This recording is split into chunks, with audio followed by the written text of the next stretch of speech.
नमस्कार, आप देख रहे हैं नवतेज टाइम और इस वक्त हमारे साथ सामने मौजूद है इंडियन नेशनल लोकदल के राष्ट्रीय संगठन सचिव व रादौर के पूर्व विधायक श्याम सिंह राणा जी। राणा जी से आज बातचीत करते हैं। राणा जी, आज की अगर मौजूदा हालात बात की जाए प्रदेश सरकार की, क्या कहेंगे? देखिए, अब ये साल है नज़दीक, ये लोकसभा के चुनाव नज़दीक हैं और उसके बाद फिर विधानसभा के चुनाव भी होंगे।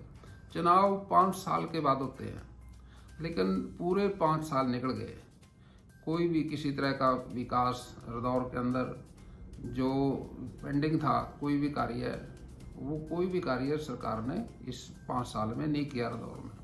रदौर के विकास की जो स्पीड थी, गति थी, पिछले 5 साल में जो मेरे काल के समय के थे, बड़ी तेज़ी से रदौर का 70 साल का पिछला भी रिकॉर्ड देखें तो 50-60 साल का, इस पिछले 5 सालों में बहुत तेज़ी से विकास हुआ था। और जो काम पेंडिंग होने थे इस 5 साल में, वो भी नहीं हुए। अब जैसे यहाँ हॉस्पिटल का कार्य था, वो नहीं होया। हमने स्टेडियम का काम शुरू किया था, वो अधूरा बीच में छूट गया। और इसी तरह से लघु सचिवालय जो बनना था वो रह गया, रेस्ट हाउस बनना था वो रह गया। यहाँ पर कोई कार्य इस 5 साल में नहीं हुआ, तो सड़कों की बड़ी माड़ी हालत है।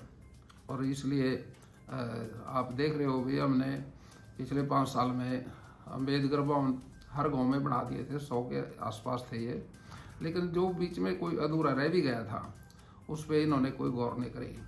अब चुनाव आएगा और चुनाव के बाद अगर हमारी सरकार बनती है तो मैं इस सारे काम को दोबारा से शुरू करके रदौर का पूरा विकास का ध्यान देंगे, जिसमें स्टेडियम भी बनेगा, लघु शौचालय भी बनाएंगे, और जो हमारा लघु शौचालय के अलावा रेस्ट हाउस भी बनाएंगे। यहाँ पर ये जो वाटर पार्क है इसका भी काम पूरा करेंगे, यानी कि रदौर को बहुत अच्छी तरह से विकास करेंगे, गति देंगे विकास को। तो मैं समझता हूँ भाई, जनता इस बात को अच्छी तरह से समझती है और जनता साथ देगी इस बात में। मतलब आगामी जो 5 साल हैं उसकी आपने रूपरेखा तैयार कर रखी है कि रदौर को किस प्रकार से नया रूप दिया जाएगा। हाँ, तो इसी तरह से जो मैं आपसे बात कर रहा हूँ, रदौर के विकास को गति देंगे।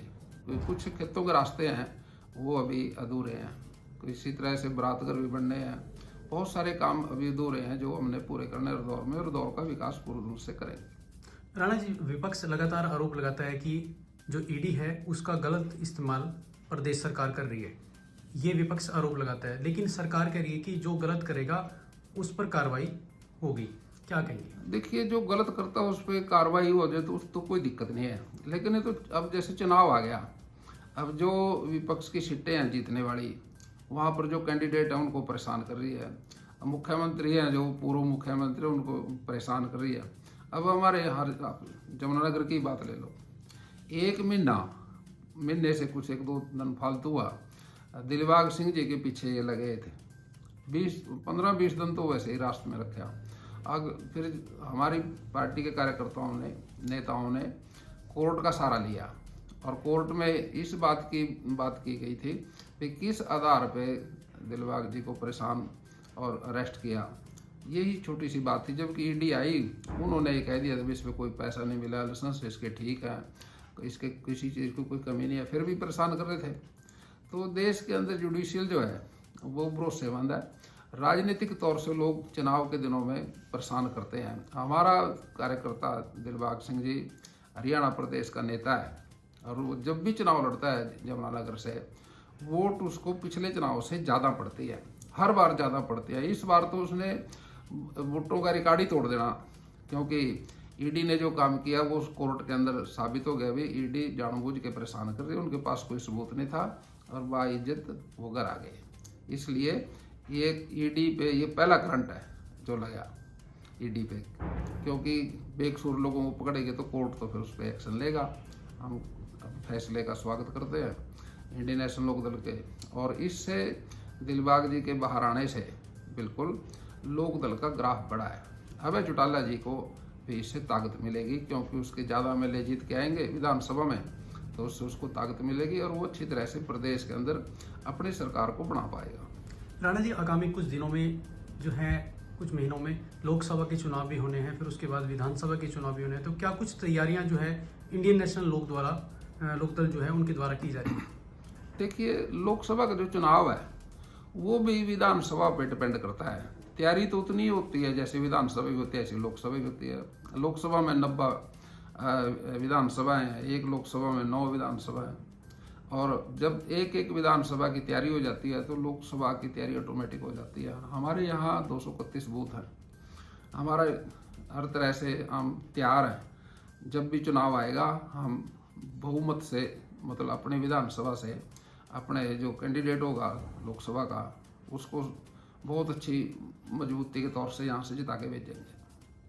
प्रदेश सरकार जो है इस वक्त पहले विकसित भारत जनसंकल्प यात्रा और अब जो है गांव चलो अभियान चलाए हुए है, लेकिन इंडियन नेशनल लोकदल की तरफ से ऐसा कोई अभियान नहीं चलाया गया। क्या कहेंगे इस पर? देखिए, अब यात्रा से अगर विकसित होता है देश, फिर तो कुछ करने की जरूरत ही नहीं है। फिर यात्रा करो और विकास कर लो। यात्रा तो ये एक चुनाव, ये अपनी जो भारतीय जनता पार्टी जो सरकार चल रही है देश में, उसने अपना चुनावी एजेंडा है ये उनका, ये भाई उसके बहाने से लोगों के पास जाना। अब गांव-गांव में जाते हैं, ये गांव में जाके विकास की क्या बात करते हैं, कहते हैं भाई ऐसा करियो, जो आपकी पेंशन के कार्ड है ना वो इकट्ठे कर लियो, कोई प्लाट का कार्ड रजिस्ट्री है तो वो इकट्ठा कर लेना। क्या करोगे जी? हम आएंगे, विकास यात्रा जो है, फिर हम आपको वो वापस फोटो तरा के वापस कर देंगे, ये विकास हो गया।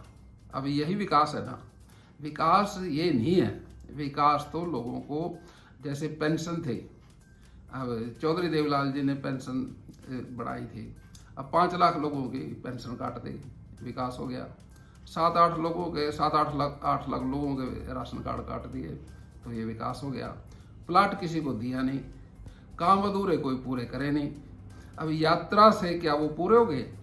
वो तो उल्टा क्या हुआ, जिस गांव में गए उस सरपंच के घर 60-70 हज़ार का खर्चा पा दिया। कहते हैं जी इतना टेंट लगाइयो, दोपहर का खाना करियो, कुर्सियाँ लगाइयो, हम आएंगे, और फिर विकास के नाम से ये डोंग करके चले गए, और वो जो खर्चा था वो सरपंच के गड़ पड़ गया। तो ये विकास है? विकास ऐसे थोड़ी होता है। विकास तो ये है भाई, आप किसी जिसका काम किया आपने सैंक्शन किया उसका एस्टीमेट बनवाइए, पैसे उसके खाते में डलवाइए, और सरपंचों को तो पैसा देते नहीं। अब गांव का विकास, महात्मा गांधी जी ने कहा था भाई गांव का विकास गांव की सम्मति करेगी।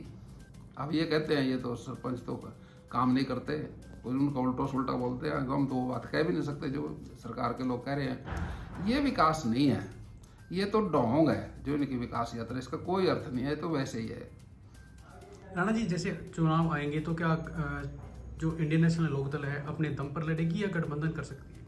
देखिए, कोई भी सरकार जब देश में अन्याय करती है तो बनती तो बात यह है अभी सारा विपक्ष इकट्ठा होकर एक कैंडिडेट ही खड़ा करे, एक के मुकाबले में एक करे, उससे सरकार को झटका लग सकता है और नई सरकार को चांस मिल सकता है।